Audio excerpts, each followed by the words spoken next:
They say some houses are born bad, that stone and timber can remember sorrow. My name is George, and I once visited a place that didn't just rot from the outside, but from the inside, soul first.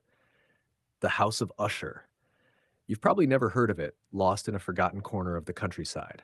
But once, long ago, it stood tall, proud, regal, and yet wrong, like it was leaning in, watching, breathing. I was called there by an old friend, Roderick Usher. He wrote me a letter, frantic and pleading, said he was sick, said the house was sick too.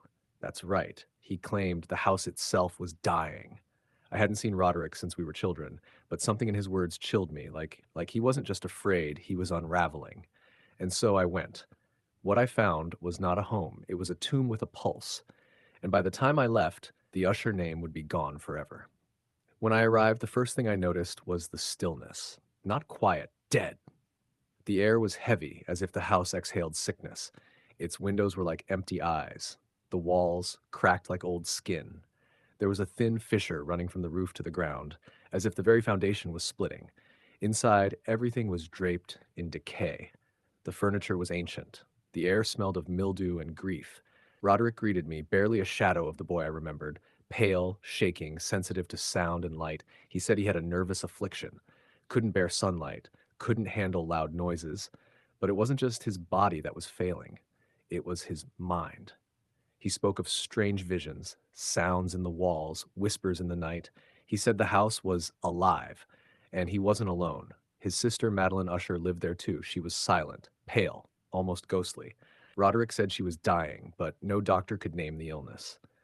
She drifted through the halls like a spirit trapped in flesh. As days passed, I noticed the atmosphere changing, or perhaps I was just becoming part of it. The house creaked and groaned like it was trying to speak. I heard footsteps when no one was there, whispers behind walls. Sometimes I would catch Roderick staring into the fireplace, murmuring poems to himself. One night, Roderick played me a piece on his guitar, a dirge so haunting it felt like the house sighed along with each note.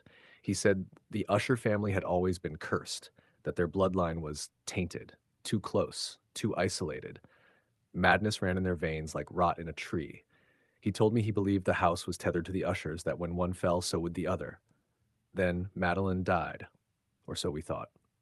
Roderick insisted on burying her quickly in the vault beneath the house, said it was tradition, said her condition might not be accepted by outsiders. We placed her in a coffin, sealed it, and left her in the stone crypt. As the lid closed, I thought I saw her chest move, but I said nothing. After that, Roderick changed. He wandered the halls, wild-eyed and trembling. He claimed he could hear her. Alive, scratching, crying. At night, I began to hear it too. Scratching, faint, but real. 1 week later, a storm rolled in. The walls shook with thunder. The fissure in the house had widened. Roderick came to me, hysterical. He said she was alive, that we had buried her alive, that he could hear her screaming inside his skull. And then she came. Madeline Usher, white with rage, bloodied from clawing her way out of her coffin, eyes wild, hair tangled, gown torn. She staggered into the room like a phantom risen from hell. Roderick screamed. She lunged at him, and in that moment, the house seemed to shudder. Crack.